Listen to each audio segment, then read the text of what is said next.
I mean, I've been coming here. Yeah. Um, so there's a streak of moralism in life that extols the virtues of being grown up and having a family and being a responsible citizen. But there's also the sense of do what you want, gratify your appetites, because when I'm a corporation, appealing to the parts of you that are selfish and self-centered and want to have fun all the time is the best way to sell you things, right? And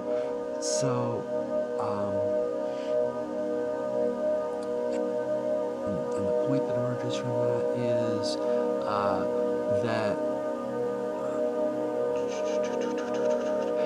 that economic and cultural systems that work very well in terms of selling people products and keeping the economy thriving do not work as well when it comes to educating children or helping us help each other know how to live and to be happy. Does this make any sense to you?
Does this make any sense to you?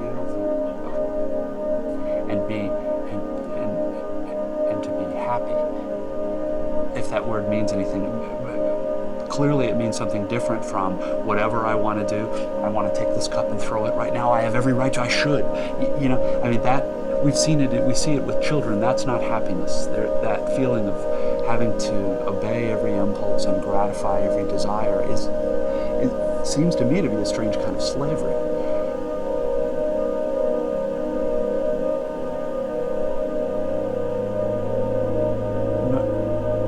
Nobody talks about it as such, though. It talks about freedom of choice, and you have the right to have things. And, spend this much money and you can have this stuff. Again, saying it this way, it sounds to me very crude and very simple, but that's sort of the way.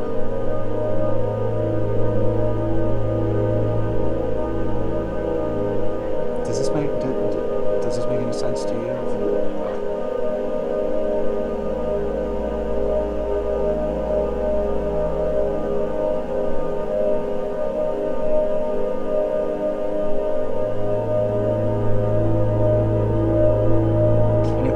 Very well as a system for running an economy and keeping goods produced and sold, and it works wonderfully. The ways in which it doesn't work are much more difficult to talk about. And one of the things it causes is tension and unhappiness in people. I don't think it's very complicated, and I don't think I've named the only reason for it. The paradox is that sort of tension and complication and conflict in people also makes them very easy to market to, because I can say to you, feeling uneasy, life feels empty. Here's something you can buy or something you can go do. It makes us. It makes for the economics term is inelasticity of demand. I demand all the time, no matter what the price of it is, and it works really well in an economic way. Does this make any sense to you? And to be happy in an economic way.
lie because the control gradually goes away and it stops being that I. It's a lie because the control. It's a lie because the control stops being gradually goes away. Want stops being becomes that I feel I need to do. And that shift from I want something to I feel I need it is a big lie because the control gradually goes away. The problem is that I confusing what I want and what I need. See, it's a strange question because who would say enter him in It's a lie because the control gradually goes away and it stops being that I. But a model of life in which yes, a lie because the control most of the gradually goes away and it stops my confusing what I want and what I need. See, it's a strange question because who would say enter him in his back? A lie because the control gradually goes away and it stops being that I. But a model of yes, I mean, most of the problems in my life have to do with my confusing. It's a lie because the control gradually goes away It's a strange and it question stops because being that I. who would say enter him in his back? I mean, I wouldn't say it's bad. It's a lie, but a model of life gradually goes away and it stops being that I. To feel sad or enraged about insane actions and insane. It's nice to see, well, this isn't the right way to put it. It's more than nice. It confirms a lot of people's suspicions and thoughts that neoliberal kind of hyper-capitalism has been bad for people, bad for the biosphere, and now we've got to change because the biosphere is going down. That's going to be good for all of us in the end if we do it. If. Yeah. I think. Yes, I mean, most of the problems in my life have to do with my confusing what I want and what I need. What I want and what I need. What I want and what I need. What I want and control gradually goes what I want to stop being that I. What I want and what I need. What I want and what I need. What I want and what I need.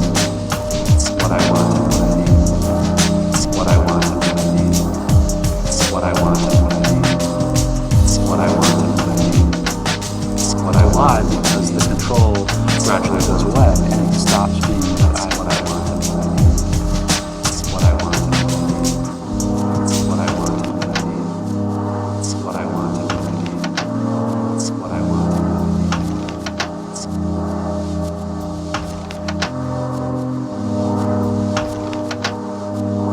I don't know whether that makes a whole lot of sense, but I think it's true that every year the culture gets more and more hostile. And I don't mean hostile like angry, just it becomes more and more difficult to ask people to read or to look at a piece of art for an hour or to listen to a piece of music that's complicated and that takes work to understand because, well, there are a lot of reasons, but particularly now in computer and internet culture, everything is so fast. And the faster things go, the more we feed that part of ourselves, but don't feed the part of ourselves that likes quiet. That can live in quiet, that can live.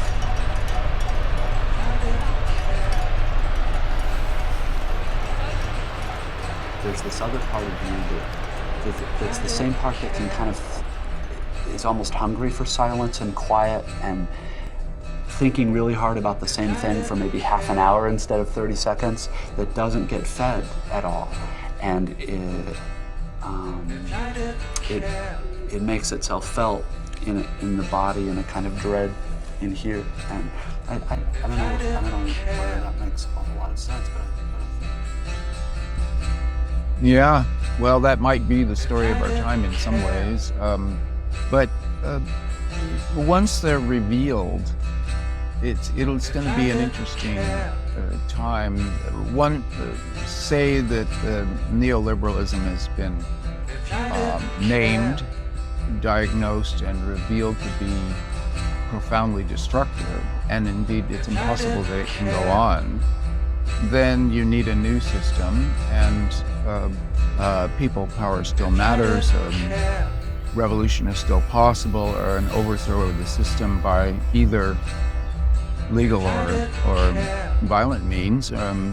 Depends on how skillfully it's done and what it consists of.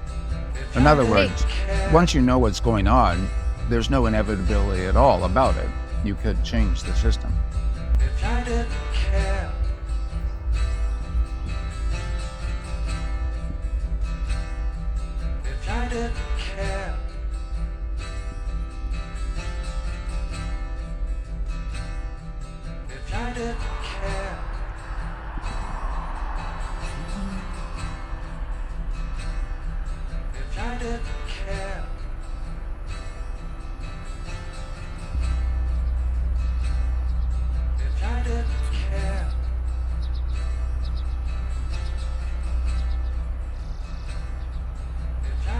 didn't care.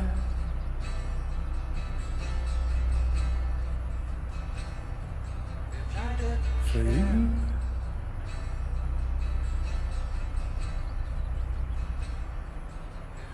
We would zigzag our way through the bottom and pain, occasionally glancing up through the rain, wondering which of the brothers to blame.